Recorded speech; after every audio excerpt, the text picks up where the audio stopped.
안녕하세요. 나 이름은 프란시스입니다. 사랑해. In today's video, I will going to show you my first cooking tutorial, the Kimchi Jjigae. But first, make sure to like, comment, and subscribe.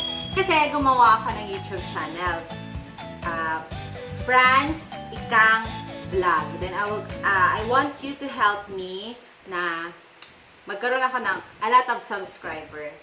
So, thank you and watch this.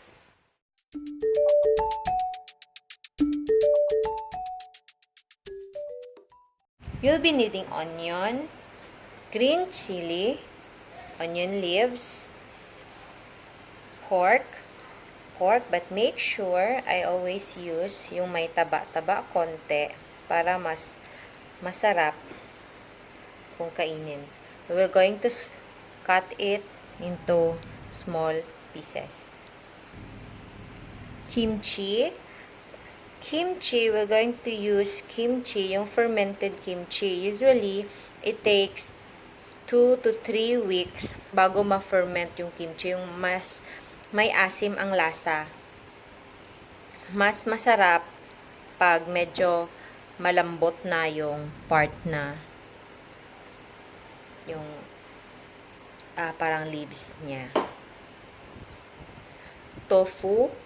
Yung tofu, binili ko sa SNR. I don't usually eat tofu. Pero itong tofu na Hinogoshi tofu na nabili ko sa SNR, worth, I think, 100 plus, 109 pesos. Masarap siya kasi malambot. Going to cut the pork into small pieces para bite size lang. Then the onion leaves, going to cut this. The onion,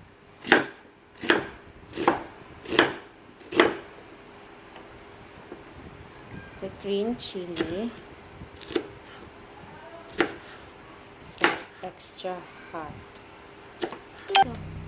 And this is the tofu. You're going to just cut it in half and then slice it into bite size. And we will be needing a small amount of butter like this. Okay. And these are all our ingredients for Kimchi Jjigae. This time, you will be needing an earth pot. I think it's Korean caldero. Diba?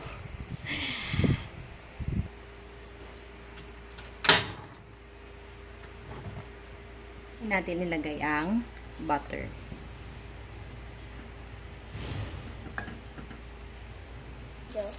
Pag matunaw na yung butter, ilagay natin yung pork.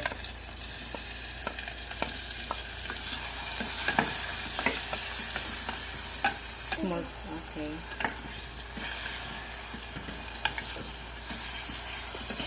Mas maganda kasi yung pork na medyo may taba yung pork kasi mas masarap ang lasa. The next, tingnan nyo konti yun. Pag tapos na siya, sa tingin nyo luto na yung, medyo luto na yung pork, lumabas na yung mga konting oil niya, we're going to put the kimchi. Fermented kimchi. Ito yung pinakamasarap na part. Kasi ito yung main ingredients natin. Yung kimchi. Kimchi, my homemade kimchi. Then after, we're going to add flavor, konting salt,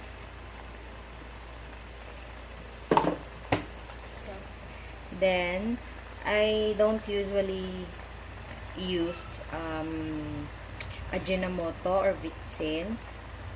I am using sugar kasi mas healthy ang sugar, kaya Sa mga niluluto ko, I usually use sugar. Mix it up. Next, we will going to put the onion leaves. We love onion, that's why I put a lot of onion. Okay. Stir lang natin. Stir lang natin. Then we're going to add water.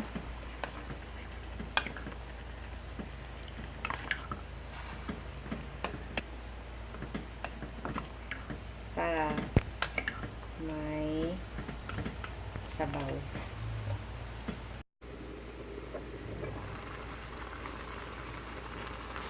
Ito na siya. Then, we're going to put the tofu. Kami kasi wanted here to add extra hot. Kaya, I'm going to add extra chili powder.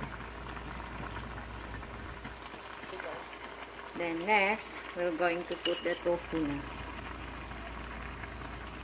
Dapat naka-arrange lang siya sa taas. Parang ganyan. Parang mas maganda tingnan. Parang mas appealing. Parang nakakagutom, nakakatakaw.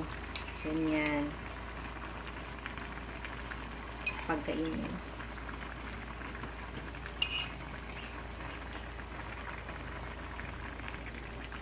This time, we'll just garnish it with onion leaves. We love onions kasi. That's why I put a lot of onion. Dito sa bahay, we love eating lamas, onion, garlic, ginger lang siguro ang hindi namin kinakain.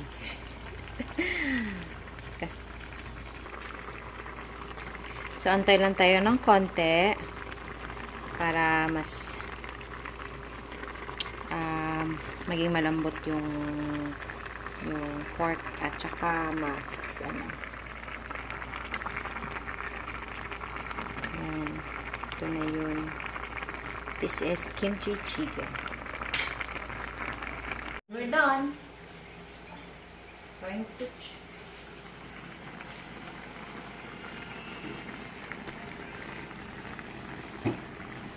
so we're going to have a taste test for my daughter. So, I'm going to feed her like this.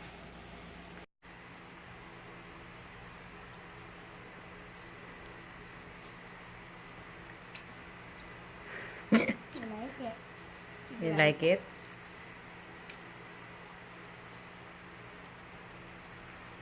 So here you go, guys. My 10-year-old daughter love eating kimchi jjigae.